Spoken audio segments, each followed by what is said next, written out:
तो चलिए बच्चे, हम लोग सीखेंगे ऊष्माक्षेपी अभिक्रिया किसे कहते हैं। तो जो ऊष्माक्षेपी अभिक्रिया होती है, इसमें क्या होता है कि वह अभिक्रिया जिसमें ऊष्मा उत्पन्न होती है, जिसके फलस्वरूप क्या होता है, ऊष्मा निकलती है, उसे हम कहते हैं ऊष्माक्षेपी। तो जैसे मैंने डिफिनेशन में लिखा है, वह अभिक्रिया जिसके फलस्वरूप ऊष्मा का उत्सर्जन होता है उसे ऊष्माक्षेपी अभिक्रिया कहते हैं। तो जैसे आपको भी पता होगा कि कागज, लकड़ी कुछ भी हम जलाते हैं तो जलाने के साथ साथ कार्बन डाइऑक्साइड और ऊष्मा उत्पन्न होती है, हीट उत्पन्न होती है, हीट हमको मिलती है।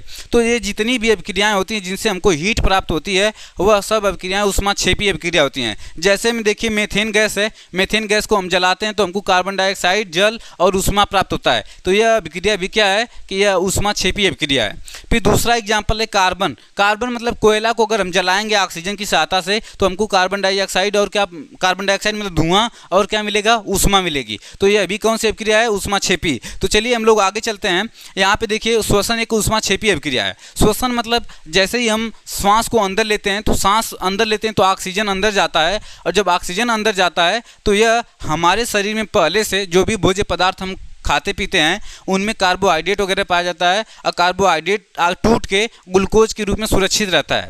तो जैसे ऑक्सीजन पहुंचता है तो यही ग्लूकोज का दहन होता है ऑक्सीजन की सहायता से, और दहन होने के बाद ऊष्मा और जल का निर्माण होता है, हमारे शरीर को ऊष्मा मिलती है, ऊर्जा मिलती है। ठीक है, तो वैसे ही हम आगे काम कर पाते हैं। चलिए अब आते हैं, देख लीजिए यहाँ पे ग्लूकोज है, ग्लूकोज को हमने क्या किया, ऑक्सीजन की सहायता से दहन किया तो कार्बन डाइऑक्साइड और जल और क्या मिलेगा, उस ऊर्जा मिलेगी। फिर तीसरा इसका जो रिएक्शन है कि जितने भी हरे पत्तेदार सब्जी वगैरह हैं या हरी चीज़ें जिनका हमको विघटन करना होता है, कंपोस्ट खाद के रूप में चेंज करना होता है, तो उसमें भी क्या होता है कि उसमें ऊष्मा निकलती है। उसको जब सड़ाते हैं किसी भी चीज़ को तो उसमें से ऊष्मा निकलेगी। तो यह भी कौन सी अभिक्रिया होगी, ऊष्माक्षेपी अभिक्रिया होगी। Thank you.